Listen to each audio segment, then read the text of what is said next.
Fala, eletricistas! Muito bem-vindo à nossa segunda aula aí da semana de comandos elétricos. Nessa aula nós vamos abordar o tema motores elétricos. Pessoal, aproveita e assiste a primeira aula se você não assistiu. É muito importante que você assista na sequência essas aulas, tá? Tá fácil de ver, é só você voltar um pouquinho aqui, você já consegue ver essa primeira aula. Assiste ela, aí depois você volta aqui, beleza? Bom, então vamos lá falar sobre motores elétricos trifásicos, né? Então, o famoso MIT. O que é MIT? Motor de indução trifásico, né? Então, motores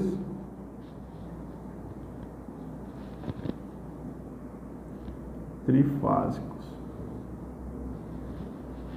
Especificamente, eu quero falar para vocês sobre o motor de indução trifásico, tipo gaiola de esquilo, rotor gaiola de esquilo. Esse motor, ele representa quase 70% da motorização da indústria nacional. Então, é de suma importância você entender esse motor, você compreender como que ele é, o que é esse motor, certo? Bom, o motor de indução trifásico, ele é chamado também de motor com rotor gaiola de esquilo, motor com rotor curto-circuitado. Por que isso, professor? Porque ele possui, né, na sua configuração, dois anéis. Esses anéis são conectados por lamelas, né, por espaços vazios aqui no material, que depois são preenchidos com alumínio. Mas eles fazem esse formato aqui, eles possuem essa configuraçãozinha aqui, ó. Aonde eu tenho aqui conectado o meu rotor, né? Então eu tenho aqui o meu rotorzinho conectado aqui.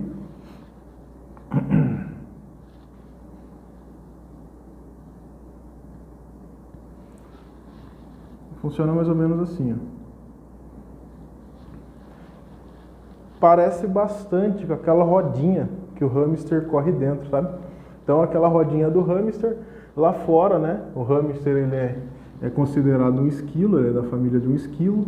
Então aqui a gente chama de motor gaiola de esquilo, porque parece aquela gaiolinha que o hamster corre dentro. Essa daqui é a configuração de funcionamento do rotor desses motores. Esse rotor, então, ele não possui cabo interligando, ele não possui cabo, né, chegando aqui no rotor e fazendo com que esse rotor se magnetize de uma forma direta via cabo.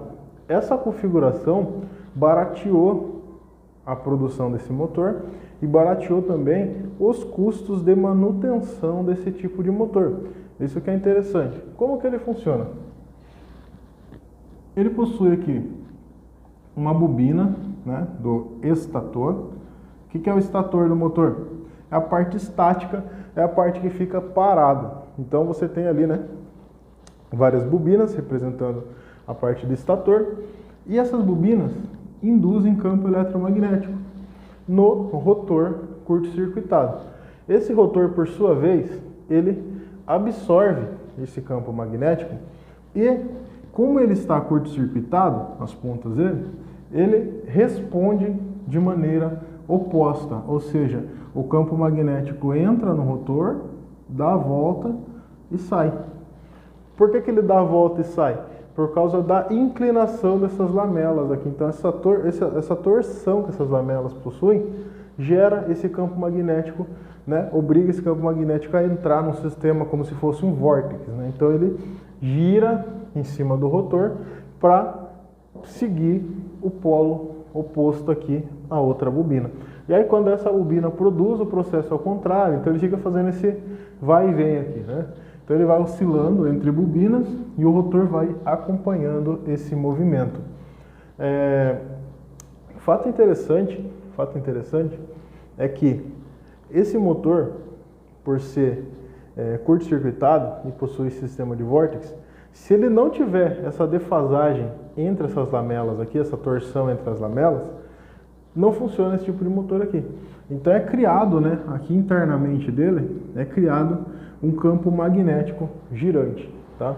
Esse campo magnético girante que é criado entre as bobinas aqui, ó, ele tenta acompanhar. Por ele ser um motor de indução, ele tenta acompanhar o campo. Você tem que concordar que o campo magnético ele não vai possuir peso, diferente do eixo do motor que possui peso, né? Então ele está acoplado à parte mecânica do sistema. Então para que ele consiga se deslocar, consiga girar ali e chegar, né, a acompanhar o campo magnético, a tentar acompanhar o campo magnético, ele necessita de mais esforço do que o campo magnético somente que está sendo produzido nas bobinas. Então, esse cara aqui girando, ele vai estar sempre atrasado em relação às bobinas aqui. Então o rotor vai girar procurando se posicionar o mais próximo possível à atuação do campo das bobinas. Só que nem sempre ele vai conseguir por questões aí, né, de peso, tá? E configuração do motor. Esse motor então ele trabalha sempre em assincronismo, ou seja, fora de sincronismo. Ele trabalha atrasado em relação ao campo magnético. Ou seja, o campo magnético chama, ele vai, chama, ele vai, chama, ele vai. Nunca junto um com o outro, né? Ele tem uma defasagem. Essa defasagem, nós chamamos ela de escorregamento do motor. Então tem motores que trabalham com baixo escorregamento e tem motores que conseguem trabalhar com alto escorregamento. Motores mais baratos, da categoria N, que é a categoria normal, eles trabalham ali com um baixo escorregamento. O que é um baixo escorregamento? É aquele motor que não pode travar o eixo. Se você começar a segurar o eixo desse motor, como ele tolera pouca diferença em relação ao campo magnético girante para o rotor do motor, ele tende a travar o rotor, ele tende a bloquear o rotor e vai abrir as proteções porque a corrente vai disparar.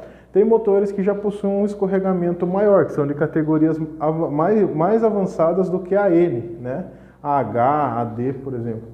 Eles trabalham um pouco mais com o rotor travado, legal?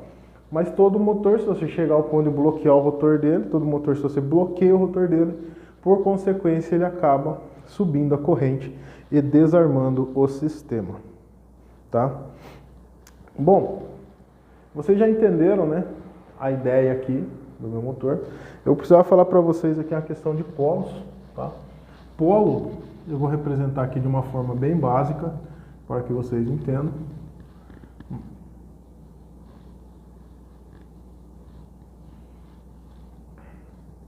Então isso aqui é um motor, né? Imagina que é um motor de frente cortado.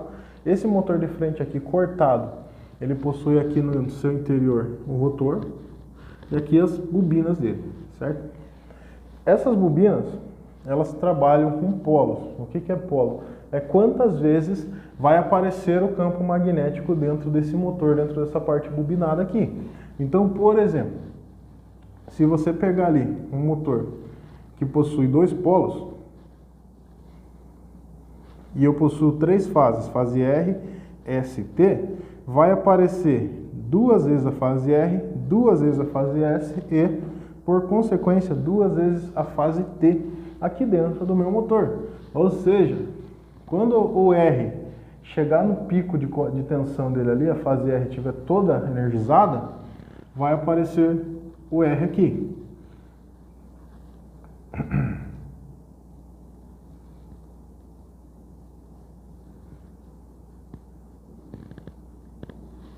Então ele faz isso daqui, ó. Ele chama aqui, chama aqui, chama aqui, chama aqui, e ele vai trocando. Ou seja, aparece 2 polos, ó. 2 polos, 2 polos. Aí dependendo da construção, esses polos vão aparecer em pontos diferentes. Mas nós temos aí motores, né? Polos vão ser sempre pares, então vão ser 2, 4, 6, 8, tá? Então, a quantidade de vezes que aparece. Então, o motor de 2 polos aparece 2 vezes cada fase lá dentro. O motor de 4 polos, 4 vezes. O motor de 6 polos, 6 vezes. O motor de 8, 8 vezes, tá? Bom, a rotação do motor elétrico, ela é dada pela fórmula, né? Que é velocidade do campo girante, ns, é igual a 120 vezes a frequência dividida pela quantidade de polos. Ah, professor, mas eu pego fórmula por aí que é 2 vezes 60.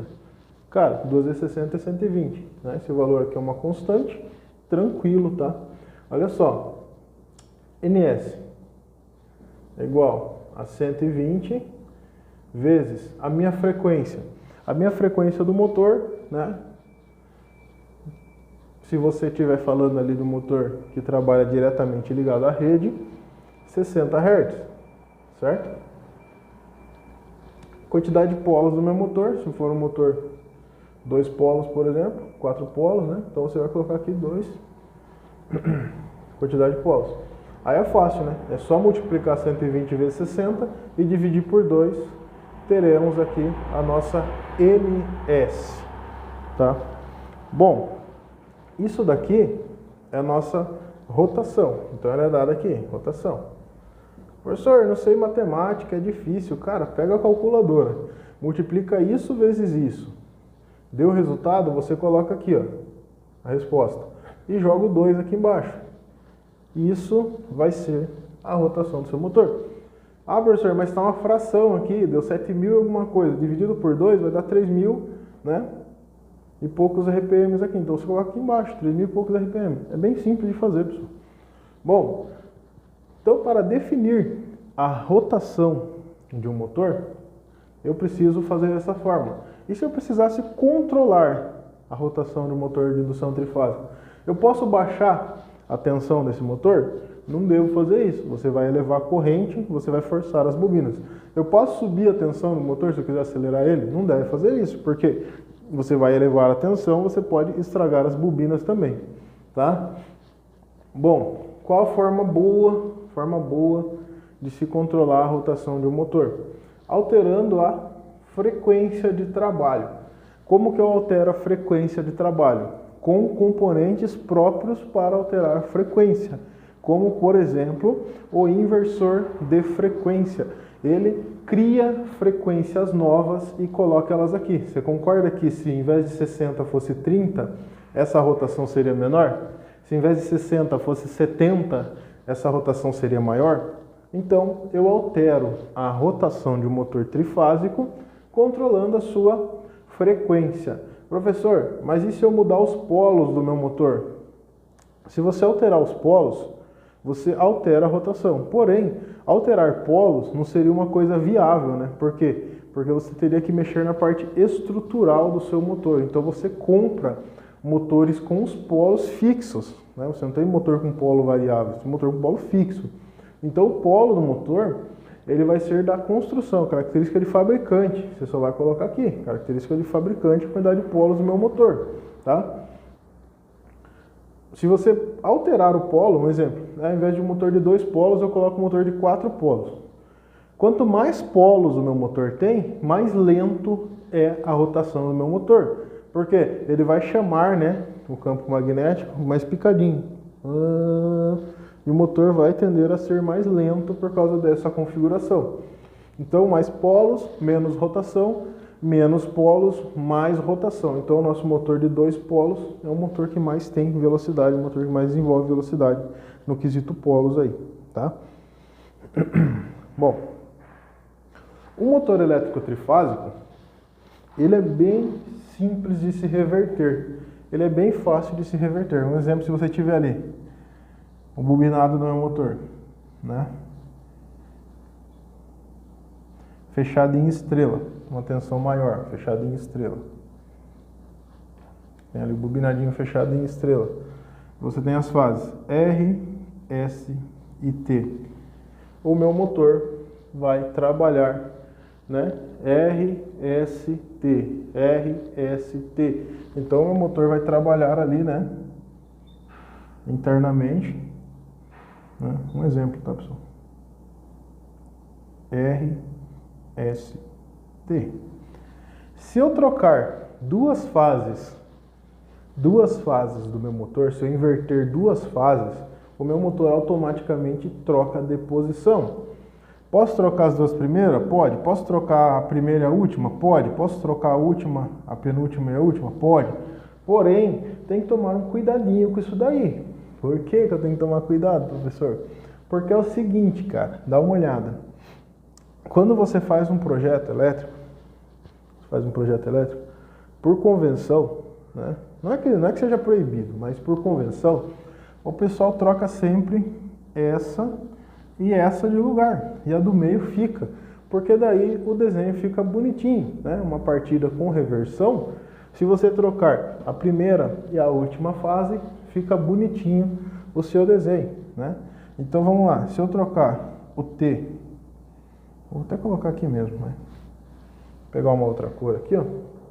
Se eu colocar assim, ó, T, S, e aí fica o R aqui no lugar, TSR. O que aconteceu com o meu motor? Ele inicialmente vai chamar TSR, TSR, TSR. Já começou a rodar aqui, ó. Trocou totalmente, né, o sentido de giro desse motor aqui. Tá legal? Então sempre troco duas, eu já inverti a rotação da minha máquina ali, trocando duas fases simplesmente. Posso fazer isso manualmente? Pode. Como que eu faço isso manualmente? Por intermédio de chaves. Então eu tenho lá um componente chamado chave reversora, né, onde eu empurro essa chave numa posição. Essa chave troca as fases, ela mantém a do meio e troca a última e a primeira. E aí o meu motor muda o sentido de giro dele, beleza? Olha só, interessante. O que acontece se, por exemplo, faltar uma fase no motor trifásico? Faltou a fase, acabou a fase lá do meu motor. O que eu faço? Né? O que vai acontecer no motor? Se faltar uma fase, um exemplo aqui, deixa eu voltar só o preto. Faltou essa fase aqui, fase R. Caiu lá, sei lá, um fusível da rede abriu e faltou a fase R. Está vindo somente S e T no meu motor. Quando isso acontece, automaticamente o motor começa a magnetizar somente essas duas fases. Quando o motor faz isso, o rotor girando, ele vai ficar manco, procurando aquela fase que faltou. Fazendo isso, esse cara perde força, então o seu motor vai arriar, vai perder a capacidade de tração. Perdeu a capacidade de tração, a corrente dispara.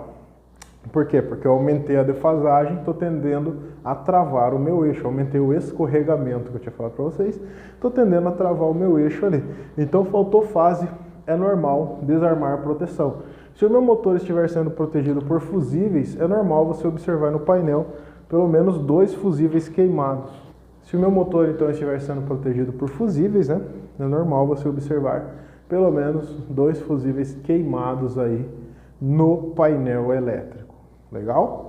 Para evitar que falte fase no meu motor elétrico, a gente usa um relé chamado relé falta de fase ou relé sequenciador. O relé falta de fase e o relé sequenciador, ele é um tipo de relé que trabalha assim, ó.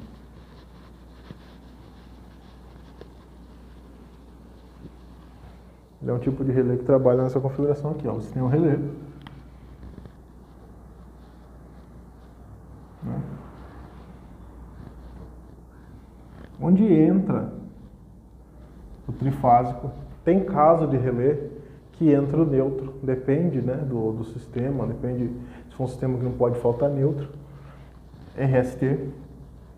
Esse relé, ele verifica a ausência de fase. Se não faltou nada, ele possui um contato aberto interno, esse contato aberto sela, esse contato aberto se fecha. Fechou, né? Fechou, tá tudo ok. Ou seja, você liga o seu comando elétrico nele, nesse ponto, né, do relé. E se faltar fase, vamos supor que no caso, né, anterior, abriu lá a fase R. A fase R deixa de existir. O meu relé automaticamente abre esse contato e para a máquina, ele para o motor. Para que serve, professor? Para evitar que o meu motor queime as proteções dele, que o meu motor sofra com elevação de corrente em hora errada. Olha que interessante isso daí. Então ele abre e para. Um detalhe também, se você comprar um relé que tem a função de sequenciamento de fase, Exatamente nesse ponto tem que ser entrada a fase R, exatamente nesse ponto tem que ter entrada a fase S, exatamente nesse ponto tem que ter entrado a fase T no meu motor. Se por algum acaso você tirou essa máquina de uma posição, levou para outra e instalou, e trocou as fases de alimentação da máquina, de entrada, no borne de entrada da máquina, automaticamente esse relé não fecha esse contato e não libera a máquina para funcionar. Bom, qual a finalidade desse sequenciamento? Para que serve isso daí? Imagina um comando de uma ponte rolante, onde você tem um botão para subir o dispositivo, um outro botão para descer o dispositivo, certo? Então sobe e desce, frente e trás, direita e esquerda, as funções da ponte rolante. Se você inverter as fases, você não concorda que o motor vai rodar para o lado errado? Então, quando você der um comando para o motor subir, por exemplo, o motor vai descer. Quando você der um comando para ele descer, ele vai subir, vai ficar toda fora, né? Então, se você ir lá no painel e acertar a sequência de fase, o relé dá a condição para a ponte voltar a funcionar. Só ponte rolante que serve? Não.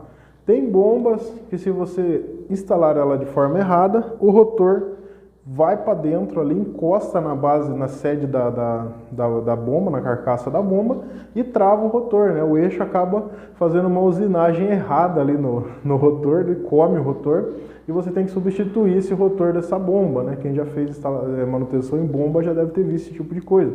Ele foi rodado errado, por sua vez ele destrói a parte do rotor ali. Compressores parafusos, se você inverter um compressor parafuso, logicamente, no caso de um teste, só para ver giro, etc., tudo bem, né? Não quebra. Mas se você colocar em carga, por exemplo, um compressor parafuso girando o motor para o lado errado, você destrói a parte do parafuso, né? O que acontece? Ele, quando gira o sistema de parafuso dele para empurrar o fluxo de ar, ele vai para frente os parafusos e gira, né? E o ar vai passando ali. Se você fizer ao contrário, ele vai encolher os parafusos, ou seja, eles já estão recolhidos, eles vão recolher mais e vai desgastar os parafusos ali, vai aumentar o atrito e você vai ter uma manutenção caríssima para regularizar essa parte aí do parafuso. Eu já vi isso acontecer numa empresa e na época ficou coisa de 27 mil reais ali a manutenção, troca, se eu não me engano, tiver que trocar a parte de parafuso lá, tiver que fazer bastante coisa por causa de uma reversão de tensão. Olha só que risco. E o que o pessoal faz? Quando o relé sequenciador dá pau, o relé estraga, tem profissional que vai lá e isola essas três fases, que é a parte de sensoriamento do relé, e jampeia o contato aqui do relé falta de fase. Pessoal, isso é um crime você fazer isso, porque você dá prejuízo para o seu cliente em caso de reversão. Tem que tomar cuidado, tá bom? Bom,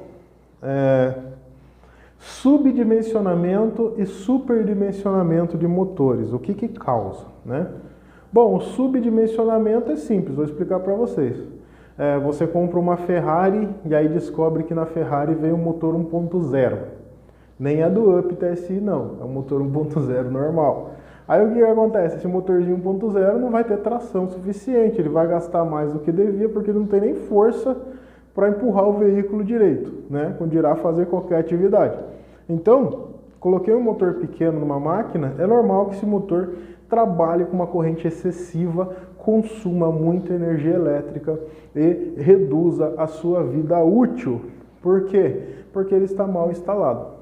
Ele está fazendo mais força do que deveria. É a mesma coisa daquele profissional que fala assim, não, eu dou conta, eu trabalho pra caramba, eu trabalho por 3 pessoas, só que você vai durar, né? Você vai gastar a vida de 3 pessoas ali, então você vai durar menos, a sua vida útil ali como profissional vai ser menor por causa do desgaste físico que você teve, certo?